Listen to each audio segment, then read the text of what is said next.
MLC అంటే నిప్పు పెట్టిన పరిస్థితి కనపడుతుంది. చెత్తబుట్టలో జ్ఞానారెడ్డి సంబంధించిన ఇది సర్వే అని చెప్పేసి కూడా మాట్లాడుతున్నారు.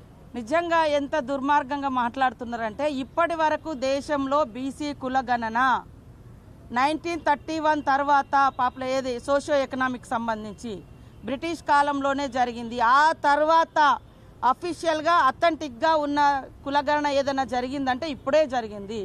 అది ఇల్లు పోయి సర్వే చేసిర్రు.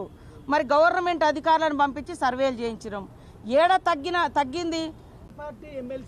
ఇక మా పార్టీ కాదా ఆయన డిసైడ్ చేసుకోవాలి. ఇప్పుడు నా బాధ, ఎందుకంటే నేను కూడా మల్లన్న కోసం చాలా కష్టపడ్డాం, పనిచేసినాం.